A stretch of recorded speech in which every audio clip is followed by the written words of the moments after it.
배상훈 프로파일러와 범죄 모든 것 알아보는 시간 베프의 범죄 도시입니다. 최근 연쇄살인마 유영철의 수감생활 일부가 공개됐습니다.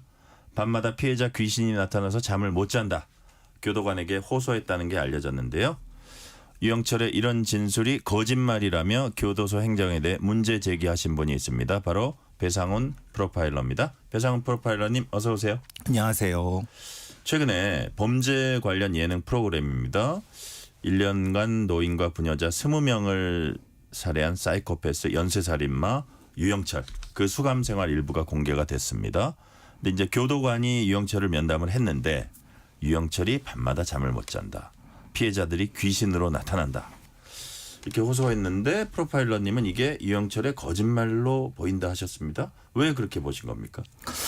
아마 이 교도관께서 한 7년 정도에서 일주일에 4시간씩 이렇게 매주마다 이렇게 뭐 보셨다고 본인이 말씀하셨는데 본인이 7년간 계속이요? 예, 그랬다고 하더라고요. 근데 제가 알고 있는 그 기간 동안 유영철은 사실은 그 외에 별 희한한 짓들을 많이 했거든요. 교도소 내에서. 교도소 내에서? 예. 예를 들면 도색 잡지를 반입한다든가 아니면은 뭐 여러 가지 교도관을 고소한다든가 그리고 뭐 저도 지금 몇 건 가지고 있지만은 바깥에 자기가 억울하다. 자기가 누명을 썼다. 이런 식의 편지를 자필 편지를 이 기자들한테도 많이 보내고요. 누명은 어떤 살인 사건에 대해서? 그렇죠. 예. 자기가 안 한 걸 했다. 예. 아니면 뭐 이런 말 같지도 않은 거를 그리고 경찰이 조작했다. 실제로 그게 써 있습니다. 그렇게 계속하면서 했는데 그걸 그랬던 시기랑 이분이 이거 했던 시기랑 겹치거든요. 그럼 도대체 그러면 이분이 했다는 그 유영철이 소위 말하는 심리적으로 피해자들이 보여서 막 괴로웠고 이런 힘들었고. 것과 그럼 이거는 뭐죠? 저도 그런 경험이 있는데 그러니까 누구한테 어떤 기자님한테 편지를 분석받아 갖고 했는데 그런 걸 받았다는 거예요. 그래서 저는 그런 줄만 알고 있었는데 물론 제가 직접 유영철을 분석하거나 그런 건 아니지만 그의 편지를 분석했는데 근데 이분이 얘기한 걸 제가 방송에서 봤을 때 굉장히 의아했던 거예요. 그래서 도대체 뭐가 진실인지 근데 보통의 이런 연쇄살인범들이라고 하는 사람들은 감정적 공감력이 없기 때문에 말하자면 그런 어떤 죄책감을 든다든가 이런 어떤 두려움, 무서움 이런 것들은 사실 상상이 안 되거든요. 아, 그래요? 그런 사례는 제가 만나본 거의 그런 사례는 없고 외국에도 이런 사례는 없습니다. 있어도 아주 연쇄살인범이 막 자기가 자다가 두려워가지고 이런다는 게 현실적이지 않다. 그렇죠. 막 이렇게 장난식으로 말하자면 뭔가 이렇게 하는 경우는 종종 가끔 있지만은 그래서 도대체 이게 뭔지를 전 잘 이해를 못하겠고 그래서 그것은 일종의 이런 거죠. 교도관을 가지고 자기가 어떤 것을 이렇게 한다는 식으로 해서 약간의 장난질 같은 걸 한 것이 아닐까라는 느낌이 들어서 그런 말씀을 드린 겁니다. 그러니까 자기가 어떤 거기서 편의를 제공받거나 하기 위한 그런 것이 아니었을까 이제 하신 것이고 자 사이코패스로 알려진 유영철 어떤 특징이 있습니까? 그러니까 아까 제가 말씀드린 것처럼 명확한 사실도 부정을 하고 자기가 여기 들어온 것은 경찰이 잘못한 거다. 뭐 피해자들이 잘못한 거다. 이런 식의 남의 탓. 이런 것들을 진짜 이제 자기 자필 편지로 계속하고 그게 남아있다 이거죠. 남아있고 저도 그 복사본을 가지고 있습니다. 그림 그리고 나 되게 그림 잘 그린 것 같아라고 이게 바깥에 보내고 그 편지지에다가 막 그 그림도 그려서 보내고 막 별짓을 다 합니다. 그러니까 이제 이 자기 그게 너무 높아요. 자아가. 교도소에 있으면서 너무 어떻게 보면 되게 재미있는 거예요. 같이 있는 출소한 재소자도 막 괴롭히고 막 그렇습니다. 그게 상상이 안 되시죠? 거기 갇혀 있으니까 막 뭐도 못할 것 같고 막 그러지만 이런 자들은 절대 그런 사람들이 아닙니다. 그런데 이 나온 이거는 뭐죠? 라는 느낌이 드는 겁니다. 그러니까 현실성이 떨어진다. 자, 범행을 저질렀을 때부터 이제 시간은 좀 많이 지났습니다. 자, 프로파일러님 보시기에 유영철이 피해자들에 대한 뒤늦게라도 죄책감을 가지거나 내가 왜 그런 범행했지 후회할 가능성 얼마나 된다고 보세요? 저는 뭐 감히 말씀드린 건 제로입니다. 제로. 거의 제로도 아니고요. 거의 제로라고 보시면 됩니다. 왜냐하면 그렇게 했다고 하면 그런 어떤 참혹한 짓을 저지르지도 않았을 것이고 많은 분들이 아시겠지만 아직도 유영철의 피해자의 시신을 못 찾은 게 꽤 됩니다. 아 그래요. 예. 그건 본인이 얘기한 거 그거는. 근데 뭐 기억이 안 난다. 뭐 이렇게 하면서 회피하고 막 그렇습니다. 그러면 진짜 자기가 뉘우치고 두려움에 떤다고 하면은 지금이라도 협조해 갖고 그 시신을 찾는데 도움을 줘야 되는 거 아닙니까? 예. 근데 전혀 그런 생각은 없습니다.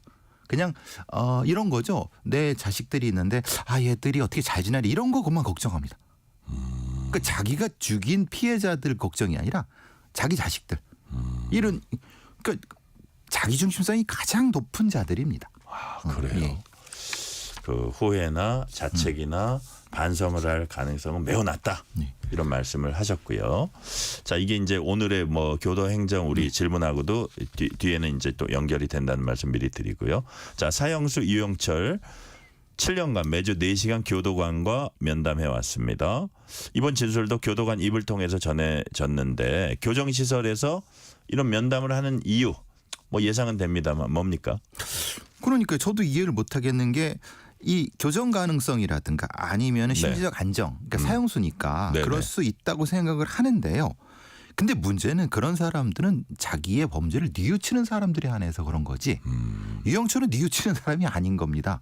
그러면은 이런 면담이 어떤 법적 근거라든가 아니면 뭐 어떤 규정의 근거에서 했는지 저는 잘 모르겠어요. 규정으로 정해져 있지 않나요? 이런 거? 이건 그건 아닌 것 같아요. 그래요? 물론 이제 그 사형수에 대한 면담 규정이 분명히 있을 겁니다. 그러면 네. 기록도 있을 것이고 또는 그 기록이 관리가 되고 있을 것인데 예. 지금 이거는 제가 보기에는 이건 순전히 개인이 한 면담이라고 하면은 예. 이건 심각히 문제가 있는 거죠. 왜 그 사람이 그 교도관이 예. 무슨 권리나 무슨 자격으로 그걸 면담을 합니까? 아 그게 그 교도소에서 정해져서 다른 저기 그 어떤 재소자처럼 한 게 아니라는 말씀이세요? 그렇죠. 지금? 예를 들면 예. 만약에 그랬다고 하면은 그 네. 교도관은 자격이 있어야 됩니다. 왜냐하면 심리적인 거를 컨트롤할 수 있는 자격이 주어진 예를 들어서 사람이죠. 뭐 전문 카운슬러나 뭐 전문 상담사 그렇죠. 그런 말. 근데 그러진 않았을 거라 이거죠. 교도관은 행정 공무원입니다. 그분이 뭐 특별히 따로 그런 걸 딴 건 아닐까요? 그렇죠. 그건 아닌 겁니다. 아 그건 아니에요. 예. 예. 그러면 그분은 무슨 자격으로 그걸 그 유영철을 면담을 하죠? 그러니까 말하자면은 이 재소자나 사형수의 어떤 교정이나 교화에 도움이 된다고 하는 한도에선 예. 정해진 엄격한 규정하에서 하는 게 맞죠. 그렇다고 하면 문제가 아닌데 그냥 유영철만 어떻게 보면 또 따로 뭐 이게 특혜라고 보면 좀 용어가 적절한지 모르겠지만 이 사람만 따로 하거나 이랬다면 이거는 좀 문제가 있다 이런 문제가 거죠. 있을 수 있는 거죠. 왜 무슨 근거로 특혜를 줍니까? 아 그렇다 말씀이시죠. 자 아까 이제 뭐 기록을 관리할 거다 이런 말씀은 하셨는데 면담 후 기록이 어떻게 처리되는지 뭐 이게 필요하다면 전문가들이 분석한 경우도 있긴 있습니까? 제가 경찰에서 프로파일을 일할 때 네. 이런 그 연쇄살인범들을 연구하려고 법무부에 많은 요청을 했습니다. 그래 적어도 그럼 본인이 거부하면 모르겠지만은 네네. 적어도 이렇게 해서 우리가 좀 연구 좀 하자. 예, 우리가 이렇게 예. 뽑혔는데 예. 그냥 이거 좋은 자료 아니냐라고 했는데 다 거부됐습니다. 아 그래요? 예. 그러면 좋다. 우리가 거부했으면 그럼 당신들은 어떻게 하고 있느냐 좀 알려달라 그랬더니 아무것도 알려줬어요. 나중에 보는데 아무것도 안 하고 있다는 거예요. 그것이 밝혀진 게 뭐냐면 조두순 건을 통해서 밝혀진 겁니다. 왜냐하면 조두순이 출소할 때쯤에 돼서야 부랴부랴 무슨 뭐 치료를 한다 막 그래갖고 난리가 난 적이 있었죠.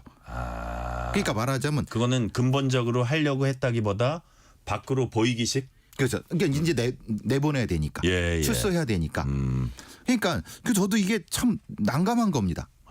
이걸 제대로 관리가 되고 있는 건지 아니면은 일반 그냥 그 행형 받는 사람처럼 재소자처럼 똑같이 되고 있는 건지 뭐가 맞는 건지를 좀 알았으면 좋겠습니다. 네. 자, 교도소는 이제 범죄자들 재사회화시켜서 재범 가능성을 낮추고 다시 이제 사회에 적응할 수 있도록 이제 돕는 곳입니다. 근데 이렇게 그 비전문적 방식으로 과연 교정 프로그램 뭐 상담이나 이런 것들이 했을 때 성과를 거둘 수 있을지 이제 의문인데 실제로 재범률 통계 같은 거 나온 게 있습니까? 사실은 법무부가 발표한 자료는 있습니다. 네. 대략 말하자면 보통의 이건 뭐 통계적으로는 3대 2대 1 정도로 생각하시면 됩니다. 66에서 70% 정도가 네. 있고 나머지 3분의 1 정도가 이제 말하자면은 재범이 10명 중에 6, 7명이 전과자. 그러니까 네. 재범률이 굉장히 높다는 거죠. 높은 이유가 있습니다. 이유가 왜냐하면 뭡니까? 그 안에서 그냥 가둬두기만 하지 그 안에 교정 프로그램이 돌아가는 것이 사실은 매우 수준이 낮고 실제로 봐도 거의 안 돌아갑니다. 그러니까 교도소에 거기 출소한 사람들 얘기를 들어보면 뭔가 하는 것 같은데 네. 자기들은 그냥 그러려니 한다고 합니다. 아, 그래요. 예, 예. 그러니까 너무 천편일률적이고 그 프로그램 수준이 너무 낮기 때문에 네. 낮은 이유가 있죠. 왜냐하면 그거를 교정하는 전문가들을 돈을 많이 주고 고용하지 않고 어떻게 했냐면 교도관들을 한테 학위를 따게 해서 네. 이중 보직을 주는 형태로. 그러면 이게 되겠습니까? 그러니까요. 왜냐하면 관리하는 사람과 심리치료하는 사람은 엄격히 분리해야 됩니다. 우리가 보통 부모가 자기 자식을 교육 못 시키죠. 그렇죠. 똑같은 겁니다. 싸우죠. 뭐 교육하다가. 그렇죠. 예. 감정이 생기니까. 예, 예. 교도관은 말하자면 거기서는 일종의 부모 같은 사람인데 그러면 외부 전문가를 통해서 무엇인가를 해야 되는 게 맞습니다. 근데 이걸 여기다 이렇게 해버리니까 소위 말하는 호박에 이빨이 안 들어가는 겁니다. 죽도 밥도 안 된다. 그렇죠. 아, 근데 그런 돈은 거네요. 쓰고 있지 않습니까? 그러니까요. 지금 그래서 문제가 재범 통계가 분명히 있습니다. 있는데 문제는 재복용률이 네. 4분의 1, 뭐 3분의 1 굉장히 높은 형태가 많습니다. 그렇군요. 자, 거기다 또 그 안에서 자기네들끼리 또 제대로 교정 프로그램 안 돌아가면 가둬놓는 형태만 되면 또 자기들끼리 나쁜 거 서로 그 커뮤니케이션 할 수도 있고. 학교라고 제가 그러니까요. 말씀드렸습니다. 자, 그렇다면 미국이나 유럽 국가들 출소 이후에도 전과자들 관리한다고 하는데 우리나라와 비교하면 어떻습니까? 보통 중간 처우라는 개념을 씁니다. 예. 말하자면 시설과 시설 안, 밖을 우리는 엄격히 구분을 합니다. 네. 교도소 안.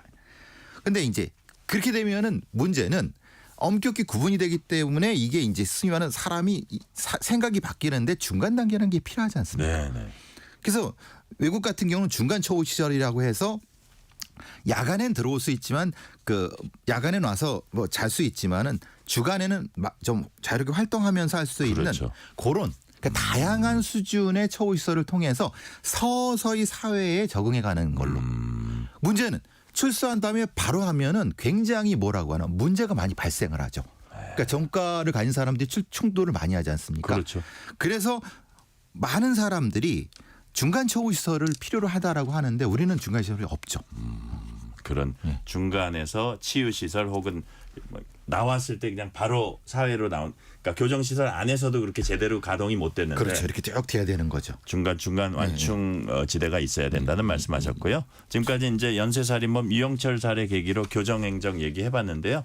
잠시 최근 이사를 한 아동 성범죄자 조두순 얘기 다뤄보겠습니다. 경찰 지자체 최근 그 이사한 집 근처 경찰관 2명 상시 배치, 고성능 CCTV 8대 설치, 나름 치안 강화하고 있습니다. 근데 주민들 불안이 여전하고 이 와중에 한국형 제시카법 도입 논의도 다시 불붙고 있다고 해요. 우선 한국형 제시카법 어떤 내용인지 간단히 좀 설명해 주세요. 지금의 그 한동훈 대표죠. 그때는 법무부 네네. 장관이었을 때가 대표적으로 말씀하신 거고 그 이전에도 여러 의원님께서 입법 발의를 했고 지금은 조국 의원하고 김영진 의원이 발의한 바가 있고요. 네. 원래 제시카법은 어떤 그 공간에 그 어린이 시설이나 이런 데에서 네. 그 반경 안에 못 있게 하는 건데 그렇죠. 우리나라는 수도권에 너무 밀집되어 있기 때문에 그건 불가능하다. 그래서 일종의 특정한 공간을 지정해야 된다. 일종의 보수용 같은 개념으로 그게 한국형 제시카법이네요. 그렇죠. 그렇게 되는데 문제가 있습니다. 뭡니까? 이거 말하자면 일종의 죄를 다 자기는 뭐 다 끝나고 나왔는데 또 구금하는 네. 예전에 사회안전법이라고 들어보셨나요? 네, 네. 예, 소위 말하는 그런 개념이죠. 독재국가 그렇군요. 시절에 나타나는 왜 이중 처벌을 하느냐 이런 문제가 되기 때문에 그런 문제 제기가 있다. 있는데 문제는 보호수용이나 이런 건 필요하다라는 것도 많은 전문가들 얘기고 네. 무엇인가 지금 조치가 필요한 건 맞는데 어떤 조치가 필요한지는 좀 논의가 필요한 부분인 거죠. 그러네요. 자, 미국에선 맥닐섬이라는 곳에 아동 성범죄자들 따로 모아서 구금한다고 합니다. 프로파일러님 보시기에 한국에도 이런 시설 좀 필요하다고 보세요. 저는 적극적으로 이런 얘기를 말씀드립니다. 아, 그러세요? 고위험 아동 청소년 성범죄자는 맹년수험 같은데 수용을 해야 된다. 왜냐하면 지금은 그 어떤 형태로든 수용되고 있지 않고 관리되고 있지 않다. 네. 근데 문제는 이때 또 인권의 문제 걸리죠. 예. 왜냐하면 일종의 거주 이전의 자유. 다시 이중 처벌의 문제가 되니까요. 그렇죠. 예. 자, 행정적인 부담도 이제 만만치 않다고 해요. 그 실태가 어떤지 궁금합니다. 지금 행정적인 부담 아까 말씀하신 예. 것처럼 그 조도순 하나 하려고 경찰 인력을 2명이나 거기 해야 됩니다. CCTV 집중 감시해야 되죠. 그럼 지금 나오는 수십 명, 수백 명을 똑같이 해야 된다는 거예요. 그러니까요. 그러니까 이건 말이 안 되는데. 그러니까 뭐 통일적인 뭐가 필요한 건 맞는 것 같습니다. 그러니까요. 자, 그렇다면 마지막 질문 드릴게요. 역시 제1 목적은 재범 방지입니다. 성범죄자들의 재범 방지를 위한 대책 어떤 게 있겠습니까? 교도소 내에서 그들의 공격성을 줄일 수 있는 비싸지만 효과가 있는 것을 만들어내야 되고 네. 거기에 맞는 전문가들도 많이 육성을 해야 됩니다. 지금처럼 비싸지만 효과가 있는 것들. 지금처럼 얼렁뚱땅 만드는 거는 재소자를 위해서도 그리고 사회를 위해서도 아무런 쓸모가 없습니다. 예. 제가 논문에서 본 거는 8조가 든다고 합니다. 8조. 아, 이거 제대로 하려면요. 프로그램이. 근데 문제는 법무부의 1년 예산이 예. 40조인가 제 기억으로 나는데 예, 예. 그것도 많이 잡은 건데 그게 흔히 말하는 인식의 획기적인 전환이 필요하다. 야, 그렇군요. 이 예산이나 이 문제로 오니까 또 여러 가지 고민이 예, 많겠어요. 그렇습니다. 네. 오늘 말씀은 여기까지 듣겠습니다. 지금까지 배상훈 프로파일러였습니다. 말씀 감사합니다. 감사합니다. 오늘 뉴스레터 K는 여기까지입니다. 연일 따뜻한 날씨가